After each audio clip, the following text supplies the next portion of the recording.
That's what happens when you eat a steak. You get everything you need and almost nothing you don't. It's awesome. It's the food that we're absolutely evolved on. Primarily, it's perfect. When you eat a salad, you're eating a bunch of plants, which are full of anti-nutrients because the plants don't want you to get their nutrients. They are unable to run away from you like an animal or fly away or dive into a pond or hide under a rock or attack you. They use chemical warfare. So it's anti-nutrients at least and actual toxins at worst, combined with a toxic load of carbohydrates and a toxic load of fiber. Eating plants is a perfect way to destroy your health long term. Good day, ladies and gentlemen. Thank you so much for joining me today for another episode of the podcast. We have today, hailing all the way from New Zealand, one of, if not the most discussed people on this podcast. I brought his name up so many times when just referencing different scientific facts around the carnivore diet. His name is Professor Bart Kay. Thank you so much for joining me today, sir. My absolute pleasure. It's always good to cross-pollinate and to be in as many places as you can be so that it's difficult for you to be erased. We'll talk about that more later, I'm sure. Yeah, absolutely. And that's what we all have to just spend as much energy as we can doing, just spreading out, decentralizing, and making sure that message gets out there, because that's the power that we have right now, is this ability to use this social media technology to completely just overpower the censorship and the powers that be trying to keep us in that path that's going in directions we don't want to go. Completely agree. Yeah. So why don't we begin with a bit of your backstory? I know that you have quite a bit of scientific background. You've been through academia, in and out. You've seen the belly of the beast. So could you give us a bit of a walkthrough there on where you've came from, how you've got to where you are today, going on YouTube and talking about meat? Well, yeah, it seems like a crazy story, really. But what it boils down to is from birth, obviously, I have had a particular wiring, if you like.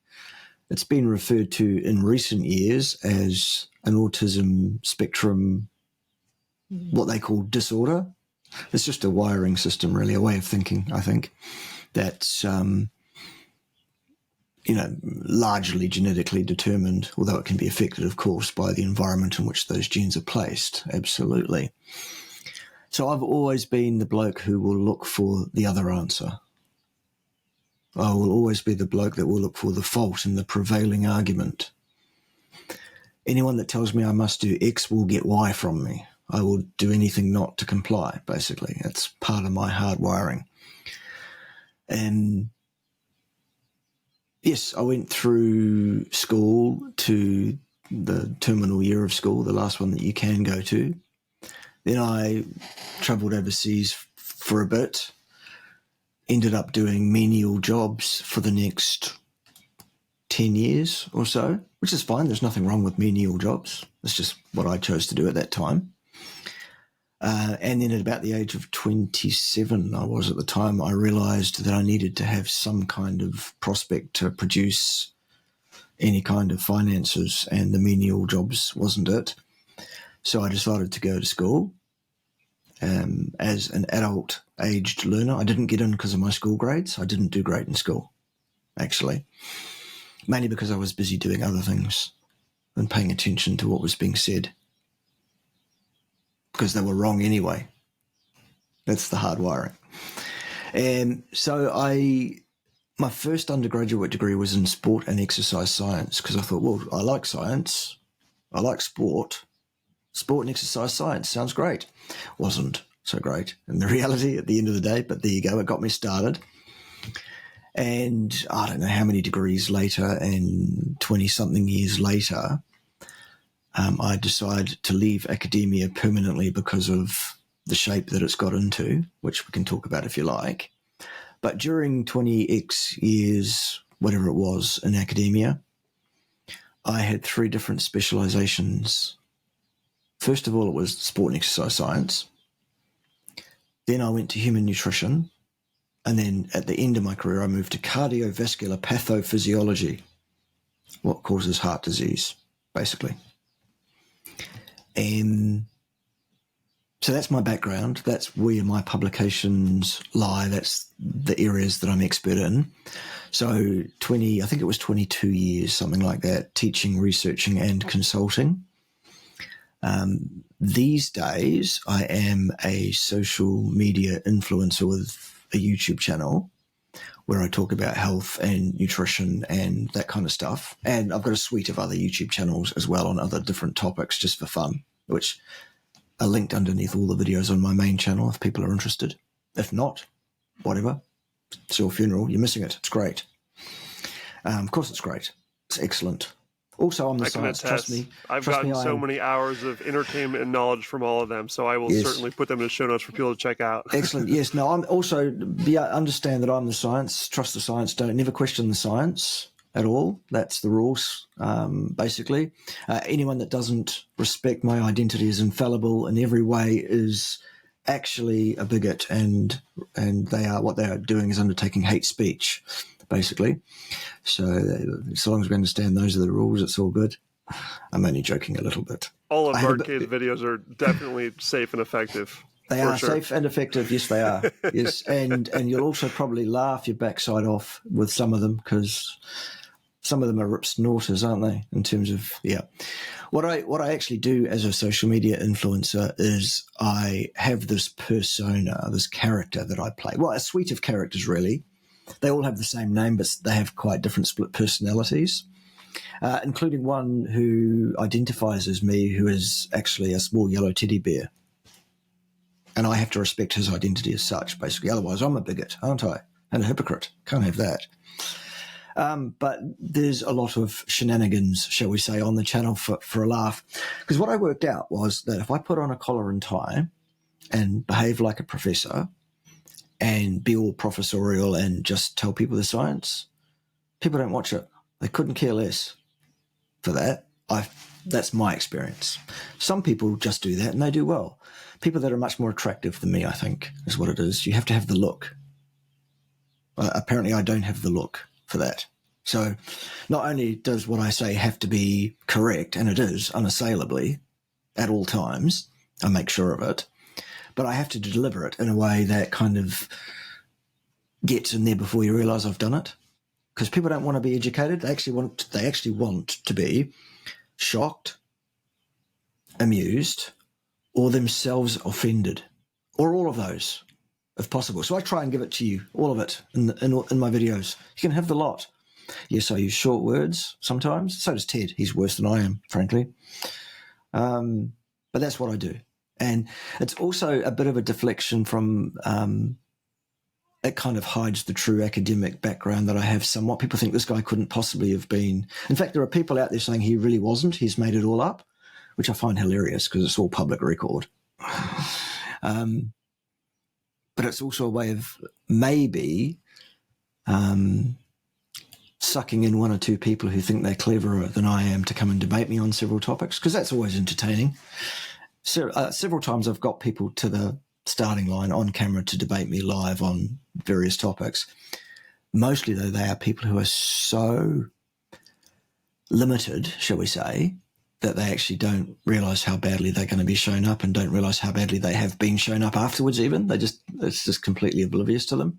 I'm trying to get someone with some kind of clout to actually come and face up to me in a debate on something. It's been a fruitless search. Anyway, that's me. That's the introduction. That's what I do. Sorry, no long pun answer. intended. Fruitless. We can't get any of the fruit people on. No. Fruity Boy, who has made several videos with me, and I'm talking about you, Paul Salad, I don't know.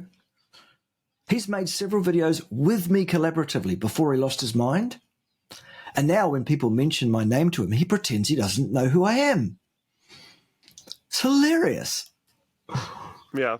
And I will definitely recommend, I brought this up in the past, and I'm not afraid of bringing up names because everyone knows that Paul Saladino has a really big name on the interwebs, and he was actually one of the first people I found as I was starting to think more about health, and he got me out of the seed oils.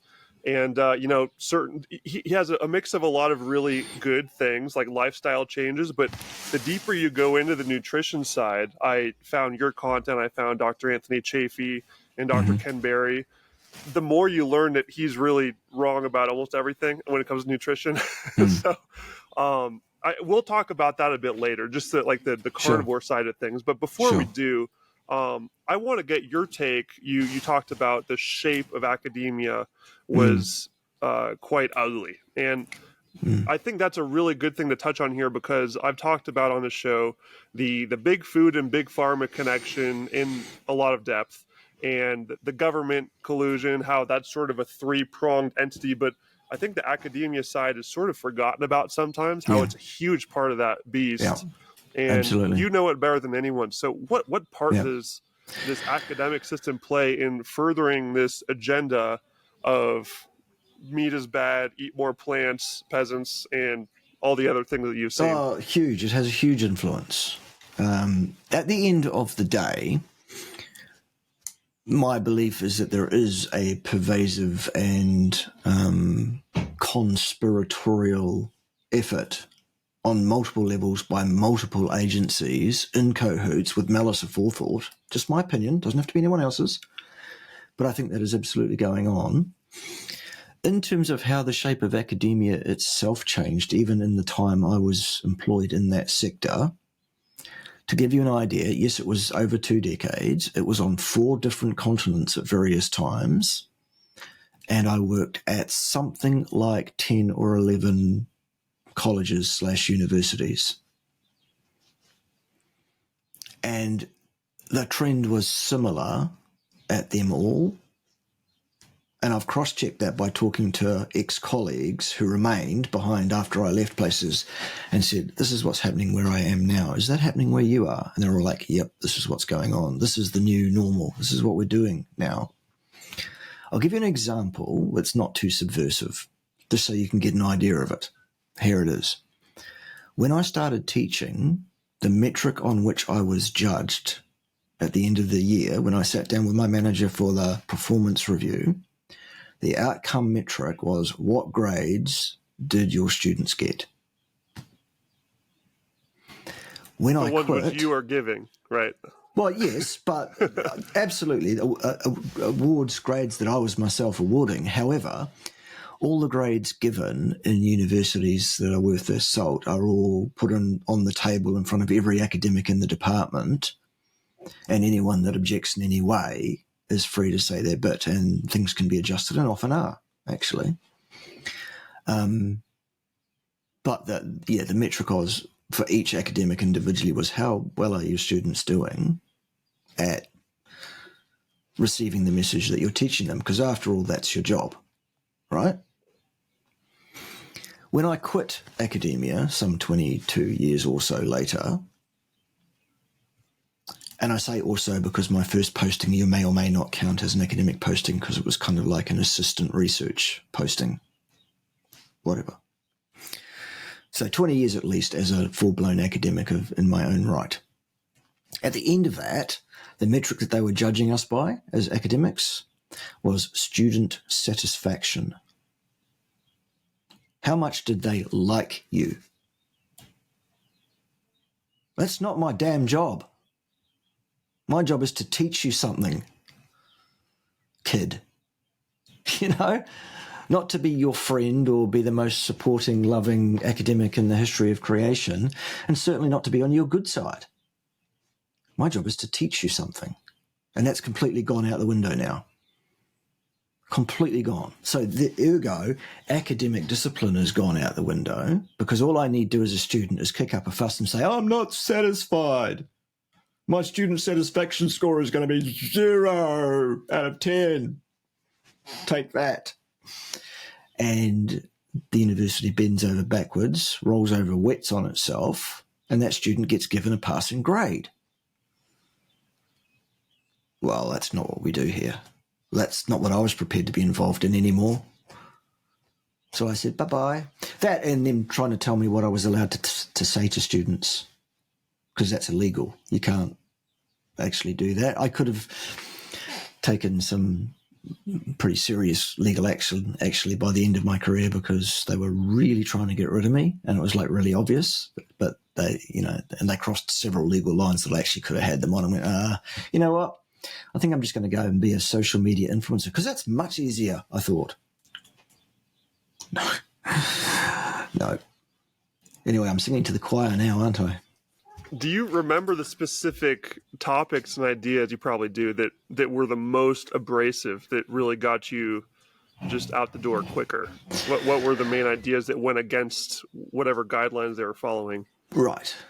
Pretty much anytime you are working in that environment teaching students about the basic science underpinning an area of practice, for example, the moment you say, and by the way, the prevailing model, the accepted mode of what is correct and true here on the basis of objective reality is not, here is why, that doesn't go over well. Teaching students actual facts and how to back those facts up themselves, thus eroding the power of the great canon of the model that is accepted, not helpful apparently. Teaching people how to think for themselves, how to actually become scientists? No. It became more a program of indoctrination, teaching young people how to stand up and mindlessly espouse an idea that has become the prevailing one via the powers that be. Right. So it's essentially just one of the arms of that beast that I mentioned earlier. And academia is absolutely complicit in it, yes, and it's bought and paid for because all science is bought and paid for. So the people with the money who are making the influential changes to society are doing it on a number of levels, in my opinion, and some of these are quite overt. I mean, one of the subjects I taught at first year level for a while was human anatomy. When I started doing that 22 years ago as a undergraduate teaching assistant / research assistant, we were teaching that the skeleton had two sides, the left side and the right. Now it doesn't anymore. Now they're teaching the left side and the hard right. Is this the left leg or the hard right one? Okay. Yes, I'm being a bit political. That's as far as I'll go, I promise. Yeah. It's really crazy because so many people were just born into this view that science is to be trusted and it's the authority that we need to look up to, but these are just all human beings that we're talking about, and every except me, human I'm the being, science. including Trust me. scientists. Safe and effective. I'm the one you can trust me. I'm the science. Yeah. Because scientists want to feed themselves too, and everyone has a price. So they just get bought and paid for just like everyone else. And this is one of the themes that I go into a lot on this show. And my friend, Dr. Fernando Morales, who I know you went on recently as well, we're both really into Bitcoin for this reason, because in our view, in my view for sure, is that the Death Star of this system is the money printer that the government has to infinitely flow funding and power down to these other arms, the academia, the big food, the big pharma, all the lobbyists and the Congress people. It's just a big mess. Just like you said. And that needs to be cut off. The funding needs to be cut off. And to do that, we need to implement a form of sound money that can't be printed. And I'm not sure how much have you explored the Bitcoin rabbit hole at all, or the Austrian economics, any of that sort of thing? Yeah, I know a very little bit about it. It's one of those things, as a man in his nearly mid-50s that has not grown up in this, that has, you might as well speak to me in Swahili, honestly. I kind of get it, and I kind of also don't get it, and I also see that it's different, but I couldn't explain to somebody else how it's different. Luckily, I'm the sort of person that has the kind of discipline to not publicly make statements about stuff I don't know about, unlike most people. Good skill to have. Yeah, absolutely. Actually knowing where your limitations are. So if you want to talk to me about Bitcoin, God, I don't know. Yeah. Speaking of things that you do have some proficiency in, I think it'd be a good time to switch gears a little bit and talk about this crazy meat diet all these people are doing. They're just eating meat, Professor Kay. So why don't we start with just a very 101 view here? What are human beings supposed to eat and why? Right. The data I use to underpin my opinion on this comes from physical and chemical anthropology, a hard branch of science, an experimental branch of science, where they form a hypothesis, they collect a sample that can inform on that hypothesis, they test that sample, and they report on that hypothesis. Actual science. There is a form of science called stable isotope testing, which looks at the isotopes of nitrogen found in the collagen, which is a protein, bound up in the long bones of human remains, aging from yesterday's bones through to bones that are 100 and something thousand years old, because both the collagen remains viable for millennia, and also because the isotope makeup of the nitrogen in that remains stable over time.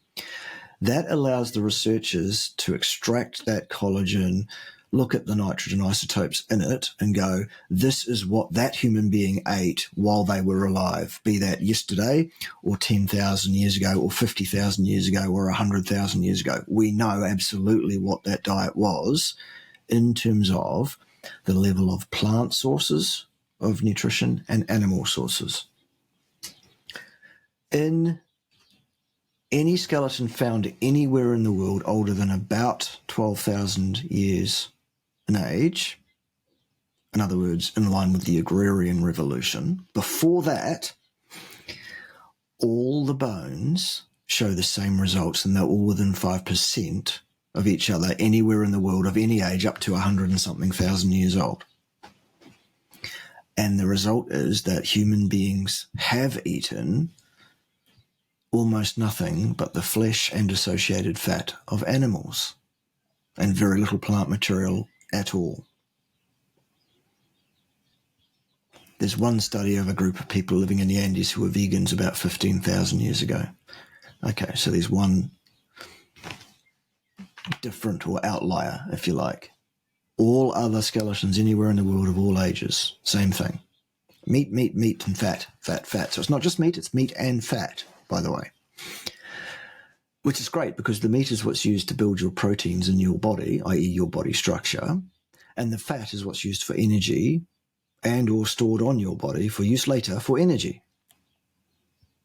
So everything's taken care of right there. That's a great thing. How do I know that's what a human being should eat? Well, because they did. Ergo, those are the positive and negative selection pressures that have determined how the human genome has developed to now, with some slight deviations caused by our last 12,000 years of doing entirely the wrong thing, eating plants. But I've heard these headlines that people all the way back then were, dying so young in their 30s. Mm-hmm. What's up with that, Professor Kay? Well, they were living in caves people were as dying well. super young when they were eating all this meat. Yeah, they were living in caves as well. Quite different, isn't it? It's like comparing apples with fruit salad. It's not the same thing. There are many technologies that exist today for humans that keep us alive much, much longer than we would have stayed alive on average as cave people. Also, the infant mortality rate was huge. Ergo, the average value gets artificially dragged down. When you talk to comparative anatomists, comparative physiologists, comparative geneticists, some of my colleagues in the academic field who are in those areas, and I have done, around coffee breaks, often, because I'm interested in this, they all say, look, if a human being, the average human being, got out of his own stupid way or her own stupid way, notice there were two options there, and just live a good life, like in line with genetically what we're predisposed for, they really should expect, if they're not killed by a beast or something like that, or, a disease, they should live about 120 to 150 years. But we don't. We live half of that. Why? Because we're eating the wrong thing entirely from birth, pretty much. Plants. We're living highly inflammatory, highly dysfunctional, highly unhealthy lives on average. which is killing us at about half of our lifespan. People are dying, even people that are living to the expected lifespan of about 80. Well, that's just over half. That's why, I think. Totally agree. And I think this is where the nuance starts to come in, and there's just so many misconceptions, and these vegans feel empowered to throw these things at you, but they really aren't looking at the bigger picture, where there's nuance on both sides. So when you look at the super old humans, like you said, the data is very skewed because people were getting killed by lions and beasts and, diseases and things. Completely nothing to do with the food, and infant mortality as well. The birth, there's more of that during birth. So that brought the data way down that we're using. And those are still pointed to as the studies for, oh my gosh, look at people dying so young. It didn't have anything to do with the food. Right. They had the food part correct, but other factors. And now if we look at today, everyone has the food wrong, but we also have all of these fancy doodads and technologies to keep people barely alive for decades longer than they perhaps should, just hooked up to machines and, zombified, taking all these pills. So there's a lot of noise around the actual data around this. And if we could just take the perfect diet and also have these technologies for the niche cases where they could be useful, we could ascend to a new level that our species has never seen before, potentially. Is that what you'd say as well? Yes, absolutely. You got it. And, frankly, that and almost everything else ever said by any vegan ever is just a stupid, ignorant, ill-educated, theologically based opinion. And that's what their so-called science is too. There is no science to support the vegan ideals at all. Not a scrap. But we can talk about that whenever you like.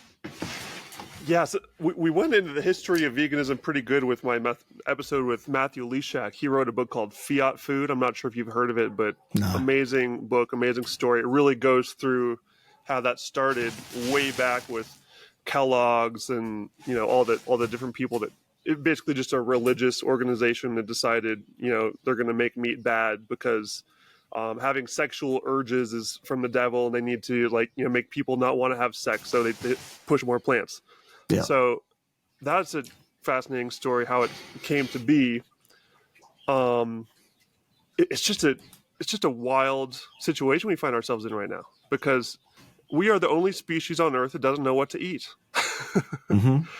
And humans have just become too smart for our own good, Well, some of us have got some smarts together.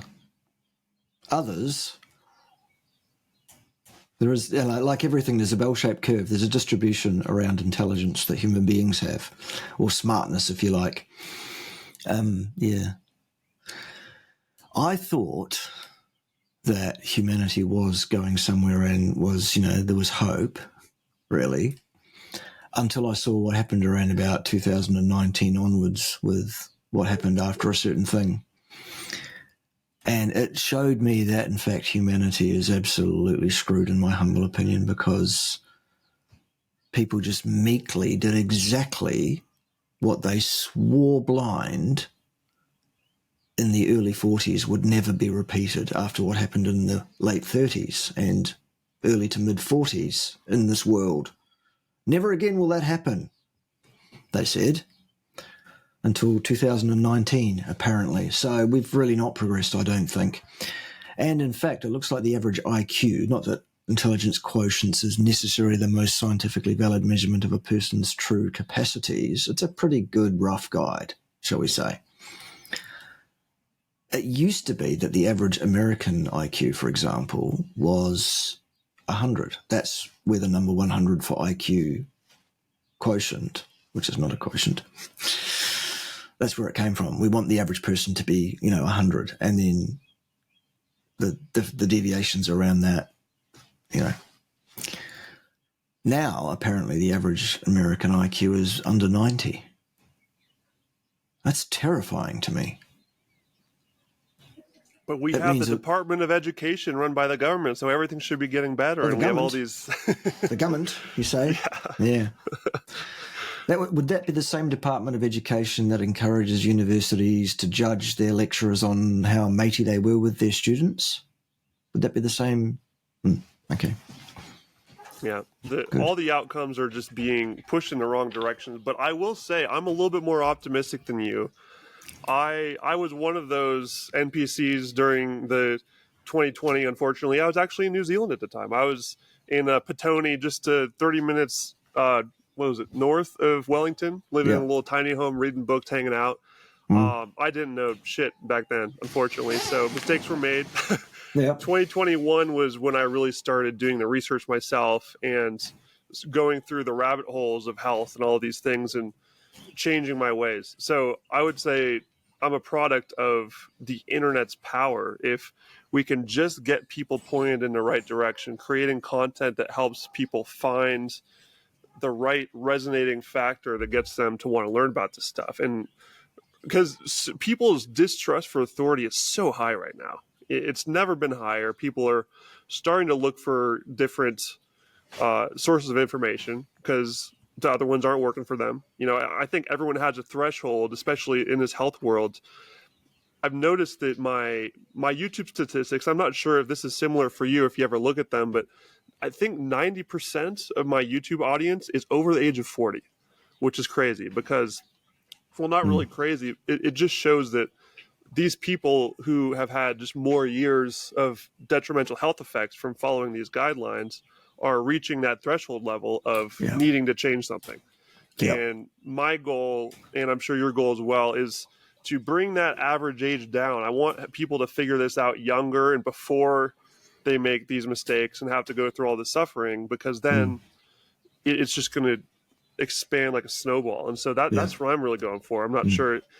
Is that a similar goal you'd say for your own channel?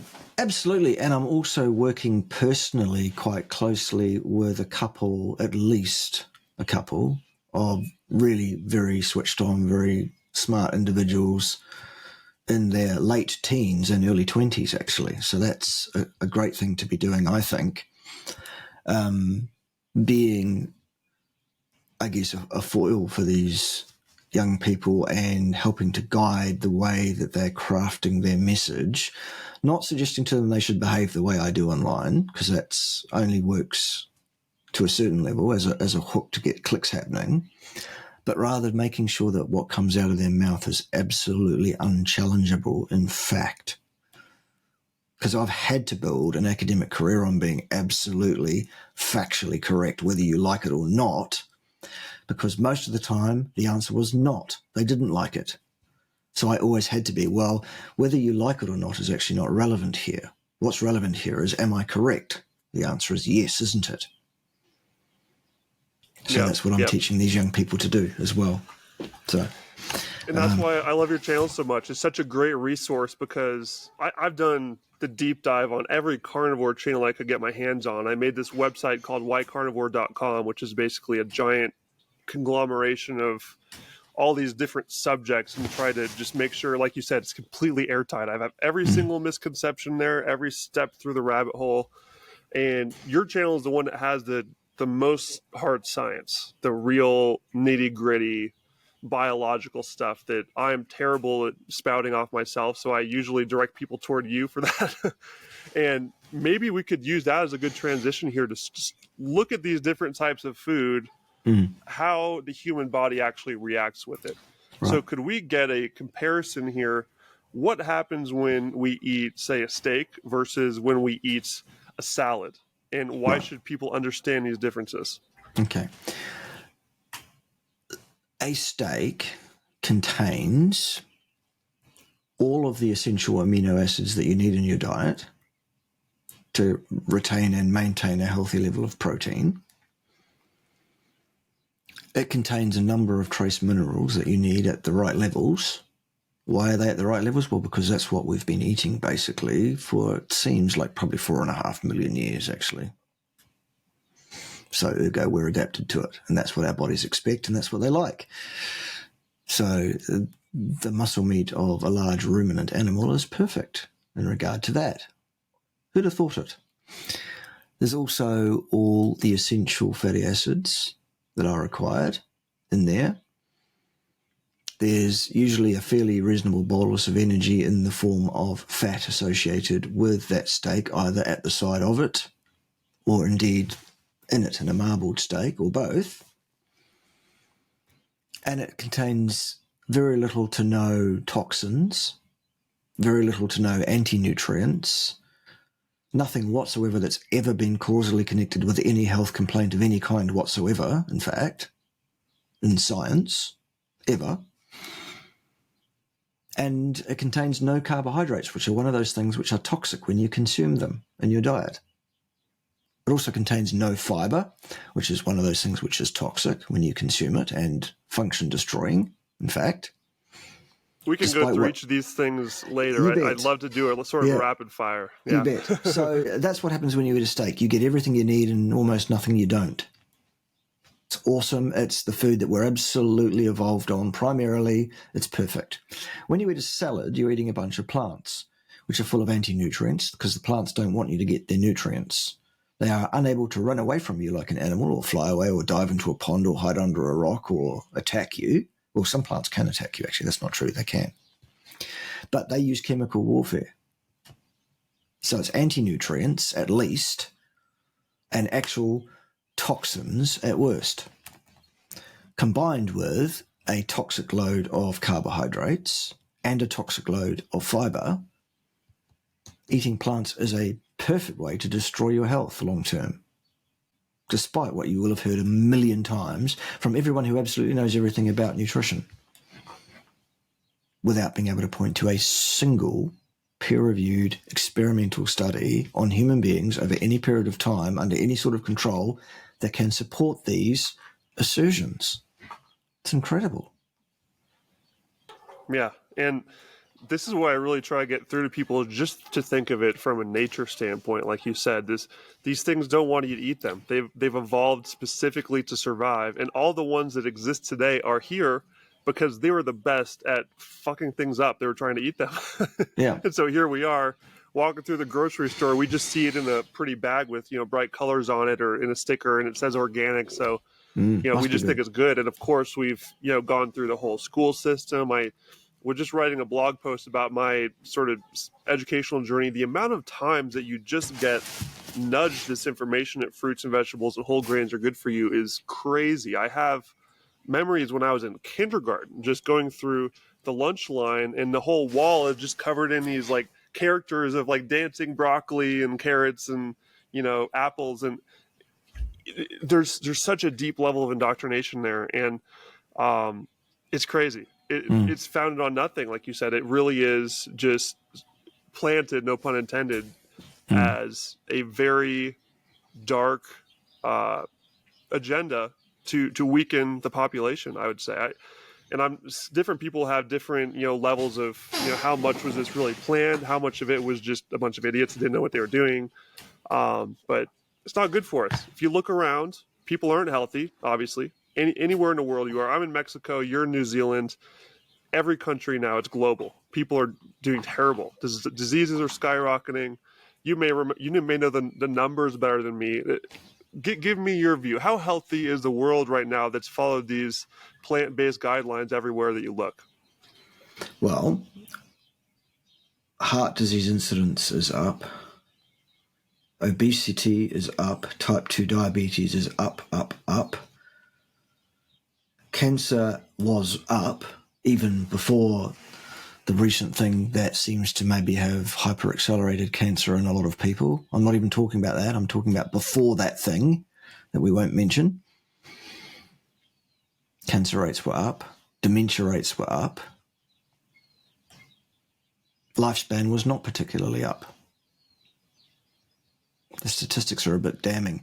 What is it? Something like in many states in the US, more than half the people in that state are classed as obese. So how's that working for you? That's not, is it? And people have followed these guidelines. And this is what... Yes. It's not like we don't have rebellious people out there. People pretty much go with the guidelines, and all of us that were born and raised into it can attest. This is what we are fed into schools. It's what they feed in the hospitals, which is like now mandatory because these are the government organizations or they're public services, so they just pull straight from the USDA food pyramid, which is a perfect example of what we're saying. It says 7 to 11 servings of whole grains per day. And that's 7 to 11 too many, in fact. Yeah. Yeah.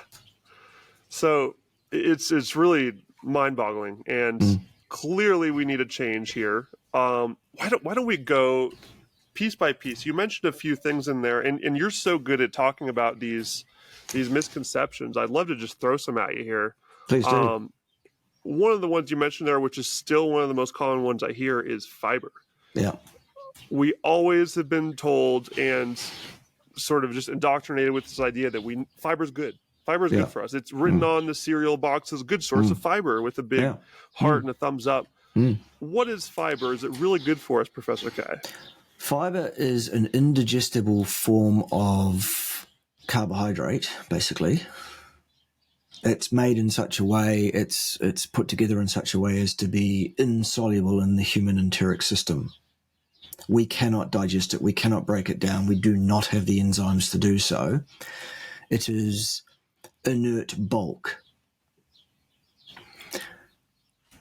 We do have a small number of bacteria that live in our colons that are able to ferment a small amount of fiber and produce a very small amount of energetic substrate from doing that. But most of the fiber you consume passes through your entire enteric system basically untouched and out the other end, destroying your gut function while it's there because it is abrasive. It causes injury to your gut. Your gut doesn't want it there. Your gut has to spend a whole bunch of time and energy on producing this thick, sticky layer of mucus to try and protect itself, which only causes an anaerobic situation to prevail in a gut that was never designed to hold fiber in it. It causes inflammation, which becomes chronic and systemic. And chronic systemic inflammation is the absolute underlying pathophysiology, the etiology of heart disease, most forms of cancer, type 2 diabetes, and most forms of dementia. All the things that are killing people at around about 79 on average. The stuff that shouldn't be happening at all, let alone to a level that would kill you in half your genetically determined lifespan. Oh, but you need fiber to go to the toilet. No, you don't. False. Absolute rubbish. Oh, but if you don't have fiber, you're at higher risk of colorectal cancer. Rubbish. False again. There are no scientific studies in existence that can support that claim. None at all. The analogy I like to use is just if your kitchen drain is clogged, you don't want to shove more stuff into it to get through, or like a traffic highway. If there's too many cars on the highway, you don't solve that by shoving more cars into it. And this is what, That's right. And this is the literal advice that doctors are giving people right now when they're having bloating, constipation, IBS, Crohn's disease, ulcerative colitis. All of these are an effect of eating these plants. And I've had some people on the show who have given their own experience of that. This girl named Nia's Way, she had really bad IBS for many years, and her doctor was prescribing fiber pills. Yeah. I interviewed her a couple of weeks ago. She's amazing. She's super cool. Great YouTube channel, great message. Yeah. This is just so backwards, and I can't believe that people are still. I mean, I guess I do. It's so ingrained. But I really encourage people that are having any of those issues, or people that do, and I talk to a lot of them. I definitely try to talk to vegans as much as I can, and just converse with them and try to figure them out, because I'm doing a lot of traveling right now. Exactly. I do quite a bit of traveling. I live in hostels quite a bit, and so I'm always around these types of people. I can sort of sense by the looks that I get as you don't have to sense. They'll tell you in the first minute they're a vegan. They have to. It's the rules. Exactly. And just depending on how just ghostly white they look, or unfortunately the physical features, if their skin is quite wrinkly, they're they're quite puffy, they have acne, you can usually tell that they have that's a high plant diet that causes all those things. Yeah. And so if you talk to them long enough, you'll figure out that these are the issues they're facing, and they're all fixable, but they don't know that they're told that it's genetics, or they're just unlucky. They're given all these nonsensical non-reasons. You never But really were a it's fixable. vegan and you did it wrong. Yeah. That's what they say. You mentioned earlier just these amino acids we get from the protein and fat. They're so good for us. And this is another thing that I try to tell people. I spoke with Dr. Stephanie Rimka. I'm not sure if you're aware of her work, but she's excellent. And one of the ways that she put, I don't know if she came up with this, but basically it's really easy to turn meat into meat. It's really hard to turn plants into meat. Yes. You need to have a very special type of body and digestive system in order to make that process happen. We look at cows.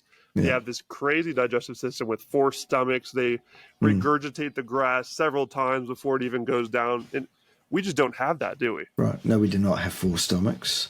Neither do we have the ability to particularly undertake any fermentative biology, really, to speak of at all. We have a vestigial capacity for some. It's just ridiculous to think that a human being could possibly build a decent, robust body, including decent, healthy musculature, using any other source than animal protein as the root source. You cannot get enough bioavailable protein, all the required amino acids, in enough of each of those to subserve. People say, source to that. Well, here's my source. Name me a vegan who has decent musculature, who has been vegan 5 years or more, and who is not taking gear. Name me one. That's the key. So many of them take steroids. I've heard that from former vegans who actually was in these circles, and they just saw, wow, all these influencers that are, showing this image of like, oh, look, I can have all this muscle from eating plants. They're all on roids. That's right. It's they're part of the roid rages. They're just, it's every one of them. Mm-hmm. Yeah. So you look at these, and they're mostly physicians that claim that the vegan ideology and the vegan diet is the appropriate one for a human, which is crazy on a number of levels. But let's name it. There are 2 body molds that they have. They are emaciated skeletal remains that look like they actually were deceased for 20 years and no one's had the heart to tell them, or they're bloated and obese. Either way, they're incoherent and as stupid as the day is long. Brain fog, repetition, inability to form basic, cogent, logical thought processes. It's the emotive, theological, ridiculous garbage that comes out of these gobs that gives it away, because that's the first thing that goes is mental function. And then you look at their bodies and you go, oh, well, would you take health advice from this individual? Get this. right. I am significantly older than Dr. Greger. I mean, not Dr. Greger, because he's never practiced medicine, not a single day in his life. Let's get this right. Him and Salad, I don't know. He's never practiced medicine either. Neither has Gil Carvalho, not a day in his life. They all have MD degrees, but not one of them's ever used it. So, and they're leaning on the MD as their credibility to talk about nutrition. One of the very things that MD training does not cover, nutrition. Exactly. And all of them will tell you that, Ken Berry's talked about this, Anthony Chafee's talked about this, and any other doctor you talk to, when you bring up nutrition, it's like, we had like one day in one quarter of school that like barely talked about it. It's and guess who puts that over. day together for them? It's the dietetics folks. Yeah. 7 to 11. Servings of healthy grains, they say. Eat the rainbow, because I was just saying the other week to Pim, my lovely partner, I'm feeling a bit deficient in red this week. No other animal in nature does that, by the way. No other animal eats the rainbow. Colors. This is a complete marketing pitch, so the carbohydrate industry can sell more food, because they want you to eat more food. They want you to be hungry, and you don't hit that satiation point when you're eating carbs. That's the way you do with meat. That's right. Here's another great bit of marketing that they've used for 100 years, and it's still working its ass off. It's fantastic in terms of as a marketing thing. Eat a balanced diet. That's what you need to do. Of course, obviously, because balance is a word that's associated with goodness, fairness, justice, and light. The lady with the scales. Obviously, balanced diet's a good idea. Of course it is. No. You evolved in a specialist niche as a human being, just like every other animal on the planet. What do cows eat? Grass. Everybody knows that. Ask a 5-year-old. What do ducks eat? They'll say bread, probably. Ducks should not be fed bread, by the way. But, an animal evolves in a niche, and humans are the same. We evolved eating the flesh and fat of large ruminant animals almost completely and almost nothing else for about 4.5 million years, it seems. Yeah. One of the words you mentioned a bit earlier there that I think is a really important one is bioavailability, because this is another thing that people just cling on to these fruits and veggies for dear life, is that they have vitamins. Where do I get my vitamin C, Bart Kay? Well, from meat. There's none of that in meat, right? Yeah, there is. They say 0 on the label because it's less than 1 unit per unit weight of the meat. There's very little vitamin C in meat, almost none. Luckily, human physiology requires almost none, because that's what we have been eating, positive and negative selection. It's amazing how this works, isn't it? It's incredible. The only time a human being requires more vitamin C than almost none is when they're eating a significant amount of carbohydrates, which they shouldn't be doing anyway. So there's no people that say there's no vitamin C in meat. No, wrong. There is, absolutely. Just the right amount. And it's completely bioavailable. Like you said, our body is built to absorb it. And when you get it from these fruits in, wherever people say they are, oranges is the classic, like, the oranges are full of it. It's full of carbs, and the carbohydrates block those receptors that actually absorb it, don't they? Yeah. Isn't that how, the carbohydrates basically clog the whole system up? There are several receptors for vitamin C, one of which is GLUT4. And GLUT4 is the one that's involved in the transport of carbohydrates. So if you've got piles and piles and piles of carbohydrates trying to force their way into those receptors for carbohydrates, the GLUT4, then obviously there are far fewer GLUT4s available for transport of vitamin C, which at a much lower concentration can't possibly fight for a concentration gradient to get in there. So that's basically how that can occur. And that's why a person that eats carbohydrates needs to have more vitamin C. Yeah. It also explains, potentially, it explains, well, this is a theory. This is not science. This is my theory. But I think it's pretty robust, personally, because, of course, everything I say is correct. And if you don't respect my identity as infallible, then you're a bigot, don't forget. But anyway, here's the theory. We note in human beings that the gene involved in creating our own vitamin C is completely knocked out. It's not just that some people make more vitamin C than others and it's become vestigial and we don't really need it and whatever. It's gone from the human genome, which means it was definitely negative at a certain point. Guess which point that would be? When we came down from the trees, stopped eating carbohydrate-laden fruit and started eating nice woolly mammoths or something like that. Because then we were suddenly creating all this vitamin C that we no longer needed. And people say that when you take in too much vitamin C, you just urinate it out. It's true, largely, but not completely true. You don't urinate it all out. Some of it accumulates in your body and gets dealt with in a different metabolic pathway. And guess what it gets metabolized to? Oxalate.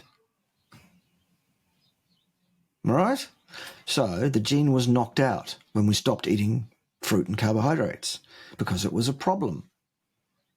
Anyway, that's my theory. I also have a theory on brontosauruses, which I stole.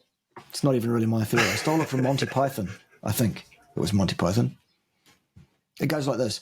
All brontosauri are very, very skinny at one end, much, much thicker in the middle, and once again very thin at the other end. Do you like it? It's a good theory, isn't it? It's a great theory. Prove me wrong on either theory. Yeah. What So that's vitamin about? C. I love it. Yeah, that's great. And this is a good opportunity for another thing I hear very often on this huge wave of these new health influencers coming out that all have the little fruit emojis and the honey in their bio.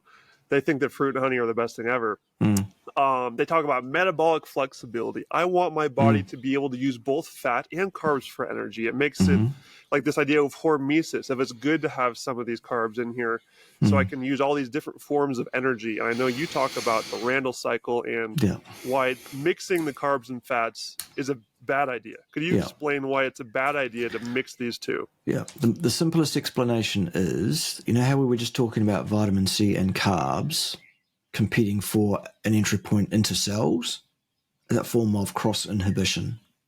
The same thing exists for energy entering mitochondria at a smaller level inside the cell.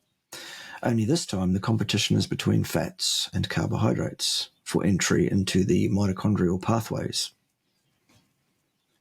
If a mitochondrion, singular, is running on a steady supply of fat, because of inertia, it prefers to continue doing that. I say prefers because it has no personality or preferences. It's just a fact of physics. It's entropy.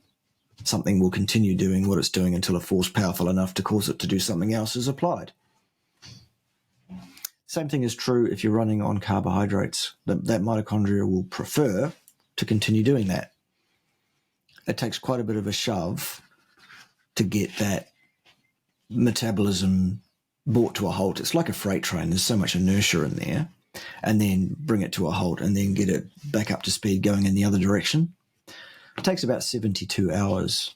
So you actually can eat either carbs or fats right now if you want to, so long as you wait 72 hours in between swapping fuel sources, really, give or take. Good luck with that. That's not something that's going to be, ideal for most people. The metabolic machinery is wired in such a way as that fats and carbohydrates can't pour into the cell willy-nilly in an uncontrolled way. Basically, that's what the Randall cycle is. It's like two fat men trying to push their way through a revolving door. It's not going to work. So what happens if you mix your fats and carbohydrates to a significant level is, in fact, the cellular energetic level of your cells will drop slightly because of the cross inhibition, and neither fuel can really get through effectively.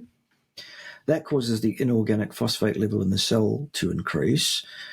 Ergo, you get kinase-related translocations of phosphate groups onto all pro-inflammatory cytokines, etc. And you get a chronic systemic inflammation response to an inappropriate diet. Again, let's go back to nature. What sources of food, normally and naturally available to animals, is rich in both carbohydrates and fats?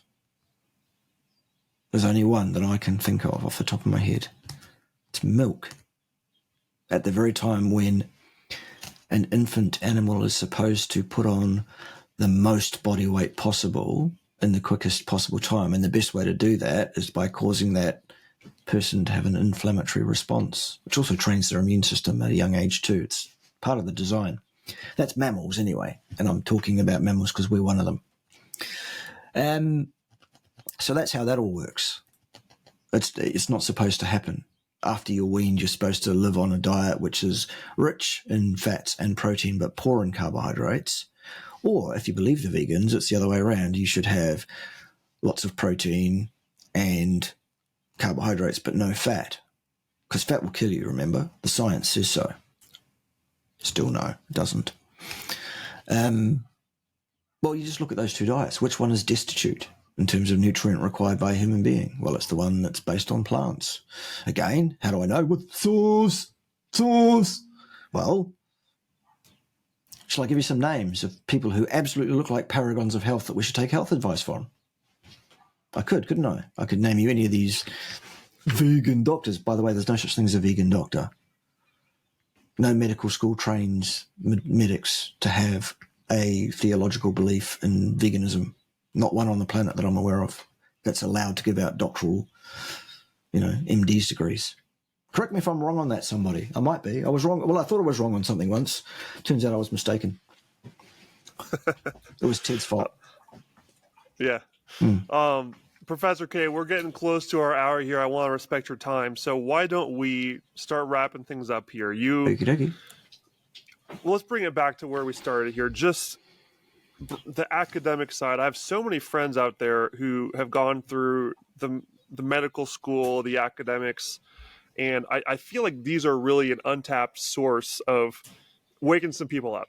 Yeah. And because they are well aware of how to use social media effectively. We've got lots of young guns out there who want to help change the world for the better and get this information that we talked about for the rest of the episode. We just need to get them in the right direction. So what is your message to these people, and we'll take it home from there? Okay, yes. I think that what you're saying is correct and indicated. We do need to educate people much better. We do need to get back to discipline, the old ways, the right way of training people to think for themselves as scientists so that they can apply the correct disciplines to talking to people about science. We do need to start judging academics on the grades their students are getting, not on how popular they are with their students, whether or not they used inclusive language in their lessons, for example. You know, that's not important here. What's important is, did you teach them stuff that they picked up and learned from you? Sadly, I think for most academics, the only way to get them to wake up is to remove them from the matrix. They have to get out of academia. For a start, if you are a young academic starting your career right now, you think the world is your oyster and you're going to take over the world in academia, I can promise you, my friend, no, you're not. Sorry about that. You also might think, well, I'll become a professor in no time flat and get a 6-figure salary for being a professor. Well, no. Mostly it's going to take you probably the best part of your career to get anywhere near being a professor. And even if you did get to that level, actually, there aren't too many of them that really are on 6 figures or a decent sort of a salary. The ones that are the ones that either publish screeds and screeds, this kind of super research undertakers, or the ones that can attract the largest research funding. They're the ones that get on those plum. There is definitely a ceiling to what you can earn as an academic. You might think, well, I'm here molding minds. Well, as long as you're part of the matrix, you're molding those minds to what the matrix wants you to mold them to. Unless you're like me and you're a person that's prepared to spend 20 years at loggerheads with management, saying, no, I will not stand up in front of fee-paying students and lie to them. No, Dean, I will not be doing that. No. And the best place to start is just going independent like you have, starting a YouTube channel. Well, I'm a huge maybe fan not of YouTube, because if you're going to speak the truth, YouTube is probably not the platform that's most friendly to you, because the YouTube at large isn't particularly fond of the truth or objective facts or common sense. But anyway, that's for another day. You might choose to start a YouTube channel, among other things, yes. Yeah, there are lots of different avenues out there. I would personally choose Noster. I know that's one that Dr. Fernanda brought up. It's completely decentralized, and there's no CEO or fact checkers or anything, no algorithm even. So to me, that's been a huge benefit. My engagement has gone up without the algorithm because there's no suppression there. But so that's the one I would recommend. I've been trying to get more carnivores on board, so I'll just throw that out there. But anywhere you can, just start speaking your mind. If you can explain it to me in words shorter than one syllable, as if I'm an absolute imbecile with regard to technology, because that would be appropriate in that regard, then absolutely we can have that discussion behind the scenes. You can tell me all about it, and if I can see some value in it, I'll do it. Absolutely. And while we're here, I should recommend and remind all your viewers that they should absolutely go and buy all the Cerule products in the world, because they're fantastic. And where should you get them from? Absolutely that place. That's what are you pointing to? I'm pointing to my Cerule URL, which is up on my screen, which you may not be able to see if you've got me on a small window in Riverside. I'll grab that link for you. Make sure it's in the show notes for people to check out. Absolutely. What exactly is that? Just for just a super quick brief. Right. So there are 3 products from that company that I am involved in promoting to people because they are fantastic, and obviously for a commission as well. Let's be honest. They are a stem cell release agent. In other words, causing your body to release more of your own adult stem cells than it otherwise would. those stem cells being involved in repair and renewal of your body tissues. So that's a fantastic product. We have an anti-inflammatory, the thing that works against the thing that causes all the problems that I was talking about earlier. It's a fantastic one that works on 2 different pathways without the side effects that most of the pharmacological options have. And we have a blood flow optimization agent, which is basically an enzyme preparation to dissolve fibrin deposits out of your capillaries if you're American, or your capillaries if you come from anywhere else. Somewhere that speaks English, maybe. I don't know. And I'm kidding. Only a little bit. I'm kidding. And those are the 3 products that I think people should get on. Absolutely. Excellent. I'll be sure to put that link in the show notes for people to check out. And the whole stem cell side of things, that is a whole different rabbit hole I haven't even gone into yet. I'm really excited because I've heard nothing but good things. Yeah, next time, absolutely. Book me for another hour at some point, and we'll do it. Yes. Yeah, I'm in. I'm in. Thank you so much, Professor Kay. I'll let you go now. It has been an absolute pleasure, and we'll be in touch, my friend. Cool. Ciao.